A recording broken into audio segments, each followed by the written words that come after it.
অনেক আগে এক কারিগর মূর্তির তৈরির জন্য পাথর খুঁজতে বনে গিয়েছিল।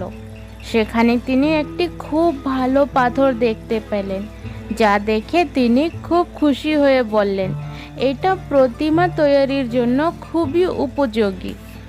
বাড়ি ফেরার সময় তিনি আরেকটি পাথর দেখতে পেলেন এবং সেই পাথরটাও সঙ্গে নিয়ে বাড়ি ফিরল।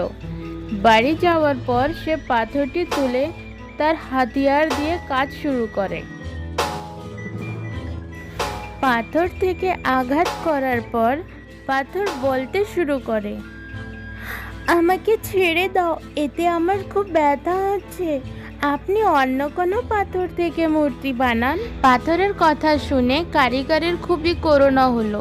তিনি পাথরটি ছেড়ে অন্য পাথর দিয়ে মূর্তি তৈরি করা শুরু করলো। সেই পাথর কিছু বলল না। কিছু সময় পর সেই পাথরের থেকে ঈশ্বরের একটি খুবই সুন্দর মূর্তি তৈরি হয়ে যায়। প্রতিমা তৈরির পর গ্রামের লোকজন আসেন সংগ্রহণ করতে। তারা ভেবেছিল যে নারকেল ফাটাতে আমাদের আরেকটি পাথর লাগবে। সেখানে রাখা প্রথমের পাথরটাও সেরা সঙ্গে নিয়ে যায়। তারা মূর্তিটা নিয়ে মন্দিরে স্থাপনা করলেন এবং একটি পাথরটি তার সামনে রাখলেন। এখন যখন কেউ মন্দিরে দর্শন করতে আসতেন, তিনি ফুল দিয়ে ঠাকুরের মূর্তিটাকে পুজো করতেন, দুধ দিয়ে স্নান করতেন এবং সেই পাথরে একটি নারকেল ভেঙে দিতেন। সেই পাথরে যখন মানুষ নারকেল ভাঙতো তখন পাথরের মন খুবই খারাপ হতো।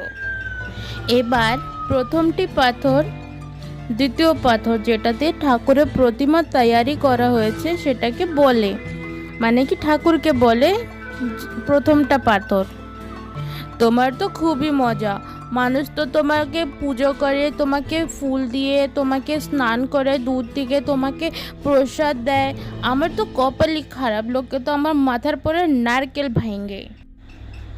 তাতে দ্বিতীয় পাথর মানে কি শম্ভু ঠাকুর বলেন, কারিগর যখন তোমার উপরে কাজ করছিল তখন তুমি তাকে থামতে না বললে আজ তুমি আমার জায়গায় থাকতেন, কিন্তু আপনি সহজ পথ বেছে নিয়েছেন, তাই আপনি এখন কষ্ট পাচ্ছেন। এবার সেই প্রথম পাথরটি পাথরের মূর্তি হয়ে যাওয়ার অর্থ বুঝতে পেরেছিলেন। তিনি বললেন, এখন থেকে আমিও অভিযোগ করব না। ওভারঅল এতটা মোরাল অফ দ্য স্টোরি এটা যে আমাদের কোনোই কঠিন পরিস্থিতিতে ভয় পাওয়া উচিত না। কেন কি আমাদের সাথে জীবনে যা কিছু হয় আমাদের ভালোর জন্য হয়, কিছু না কিছু আমাদের ভালো জীবনের উন্নতি অবশ্যই থাকে, তার জন্যই আমাদের জীবনে কঠিন পরিস্থিতি আসে।